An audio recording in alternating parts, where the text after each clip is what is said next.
The Wednesdays began 14 months ago. Sophia drops Lila at the front door at 9 on her way to school, and my granddaughter and picks her up at 4 on her way home from the counseling office in Penyan. The 7 hours in between belong to Lila and to me. She is almost 2 now, she will be 2 in June.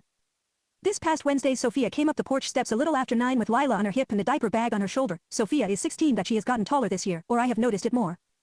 Which is not the same thing. She handed Lila to me at the door the way she always does, and Lila said gam, which is the word she has for me, and Sophia kissed the top of Lila's head and said she had a quiz at 10 and had to go. My husband Frank was at the kitchen table finishing his coffee. He has been going to the high school on Wednesdays at 9:30 to coach the chess club, which he has done 2 days a week since he retired in 2018.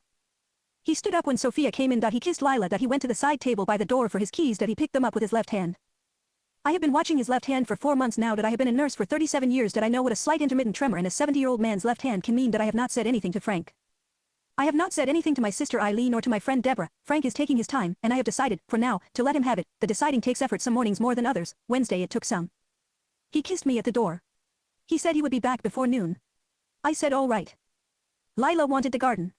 She is at the age where she wants what she wants and has just enough words to say so.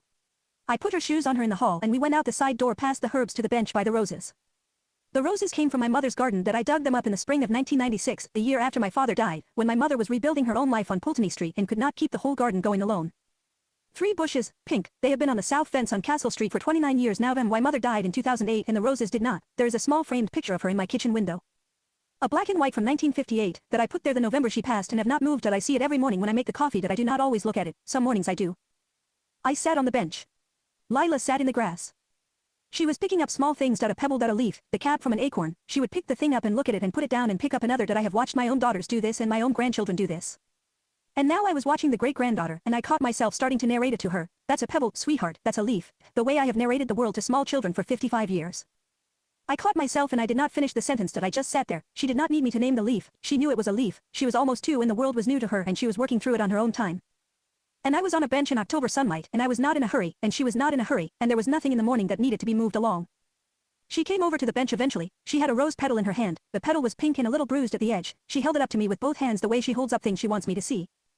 And she said a word she has been saying lately that is not flower and not pretty but is a word she means that I do not know what it means. She knows.